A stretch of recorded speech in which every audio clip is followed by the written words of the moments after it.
Cooling system rebuild part 2. Part 1's down in the description. Check that out if you haven't seen it. Enjoy.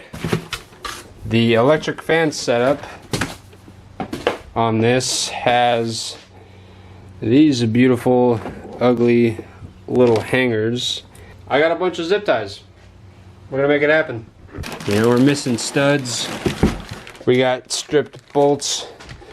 So of course we gotta have a few zip ties along with these excellent parts.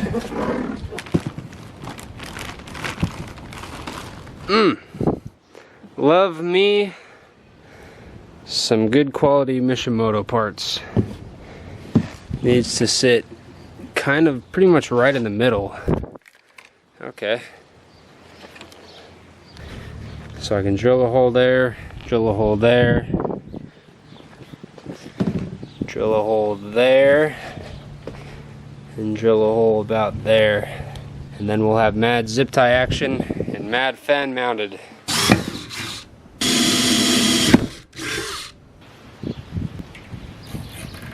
Professional zip tie job, doctor.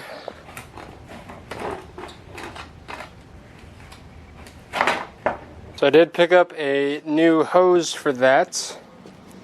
So that is that guy. That goes from the expansion tank to the heater pipe by the engine block.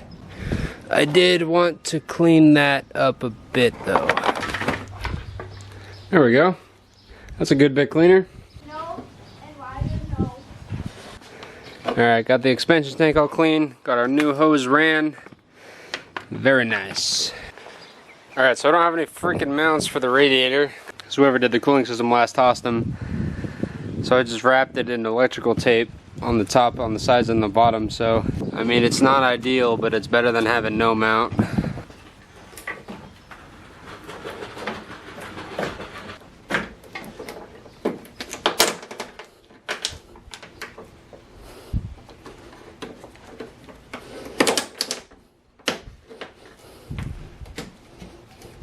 Feel pretty good about that. It's on there solid. Before, the radiator had like some up and down movement, and I didn't know what that was about. I kind of thought it was just because it was a shitty radiator, but it's because it didn't have any freaking mounts. Fan sensor now.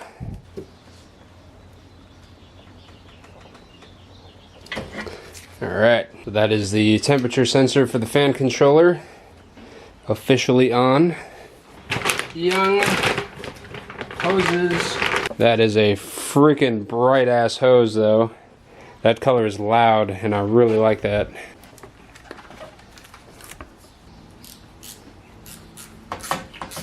That is delicious, boys.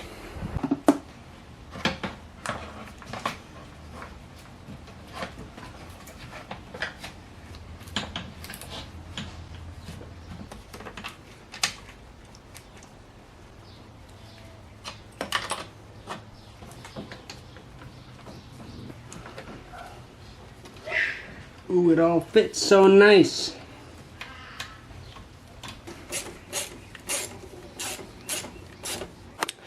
Alright, as far as plumbing coolant lines, we are done. Assuming that freaking thermostat seals.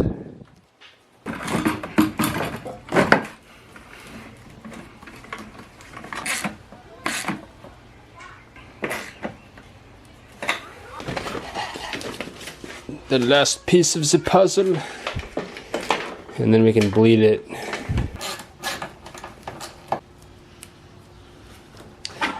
There we go. Here's our actual fan plug.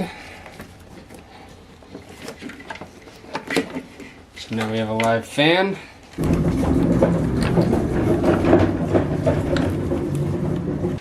It is a freaking mess over here. But that's okay. That's okay for now. I'm not worried about that. I'm worried about the freaking thermostat. That's plumbed. This is plumbed. That's plumbed. This is plumbed.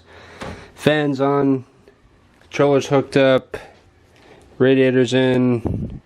Water pump, thermostat, belts on correct. Ooh. Alright. So, moment of truth. Bleeding. Is that thermostat going to seal? Because that bottom bolt did not want to be a bolt anymore, and that makes me nervous.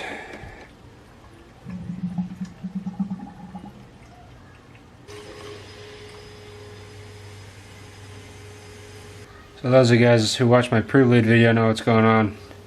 I always like to do a little bit of a pre-bleed, and I'm pretty sure that you can get the coolant level up to the thermostat by doing this, at least to the thermostat housing. So I'm willing to bet we'll be able to see that thermostat leak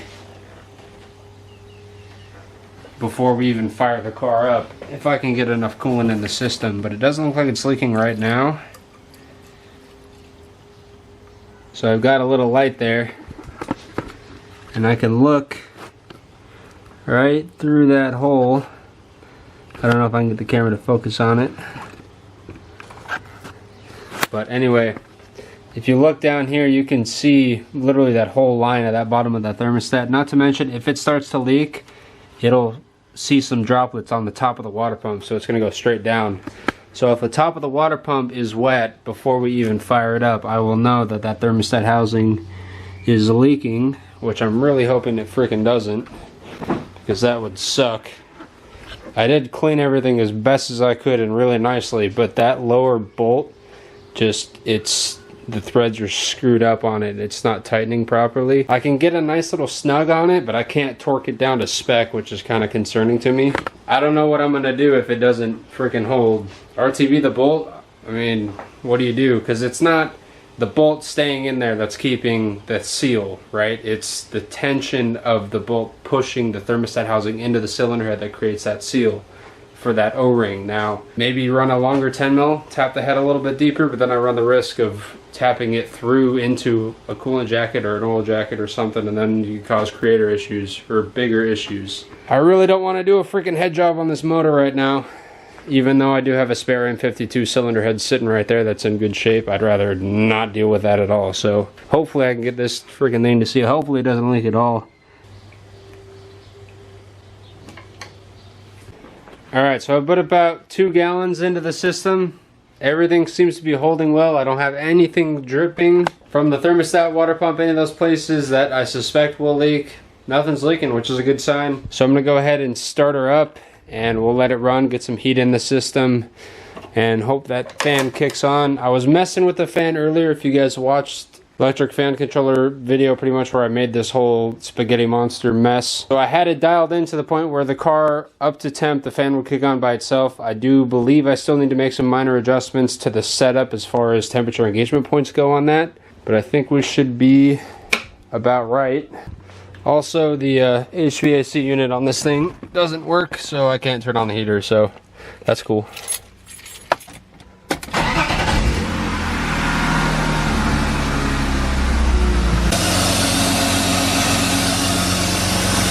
Everything is spinning though.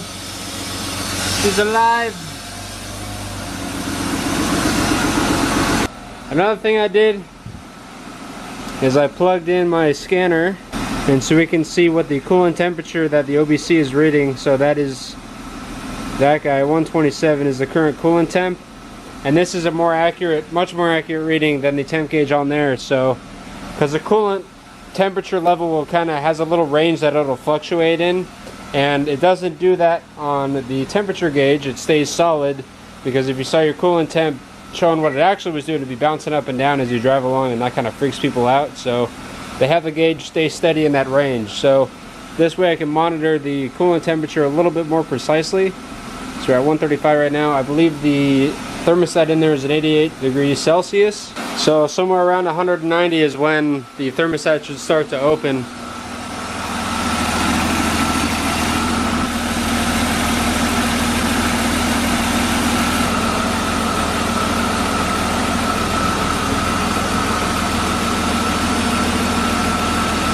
Let's give her some heat.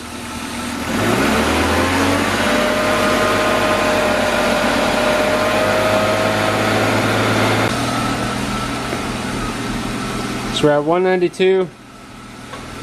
So the thermostat should be opening right now. Upper hose is hot. Lower hose still isn't.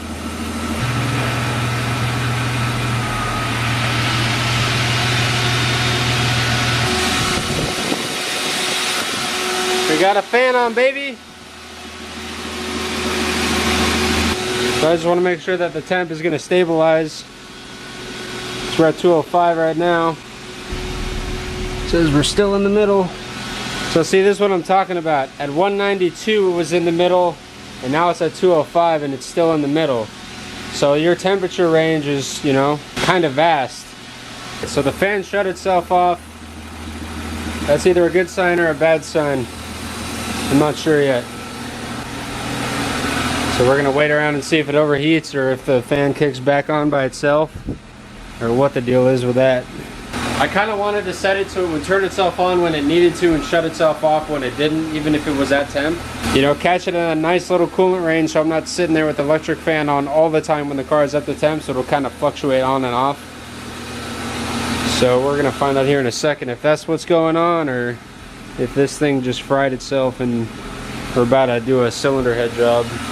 Literally as soon as I turn the camera off, it turns itself back on, so that must be a good thing.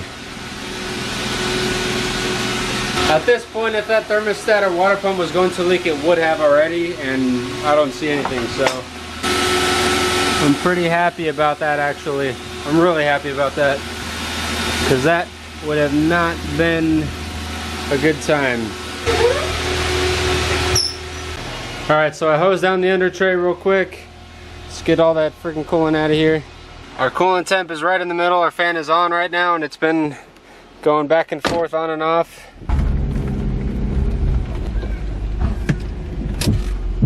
It was you got the oil cooling system in? Yeah, the engine cooling system. Yeah. I was 208 when I left the house and now I'm at 203. So it's actually working, which is sick.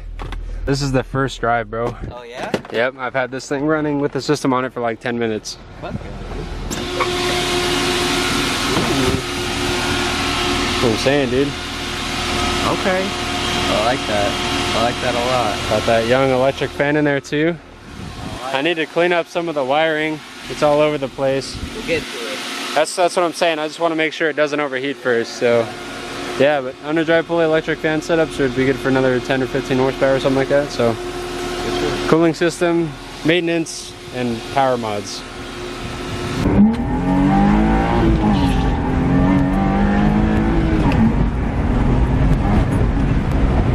So the electric fan and the underdrive pulley combo definitely gave it a little bit more guts than it had before.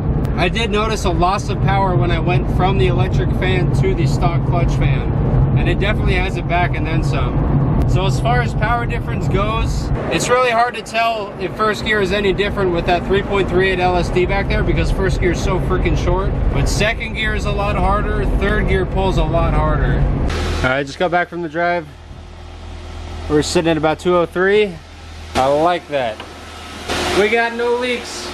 We got new cooling systems. We got more power, baby. All right, so I gotta clean up the fan wiring and do all that other stuff, and I'll probably check the coolant for the next few days, but we're good, baby. All right, thank you guys so much for watching. Keep it fresh, and I'll see you guys later.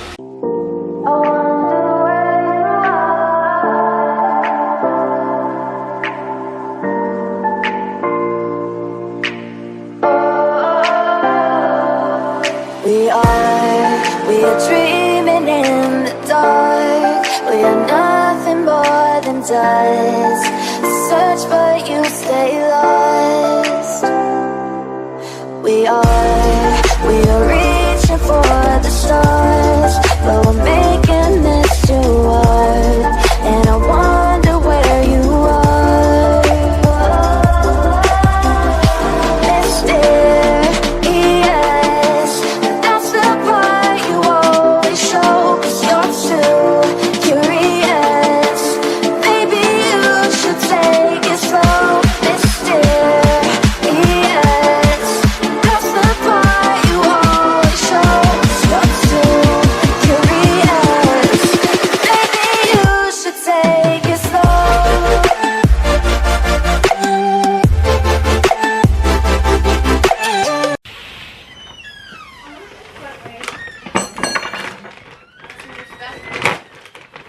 Yeah, boy.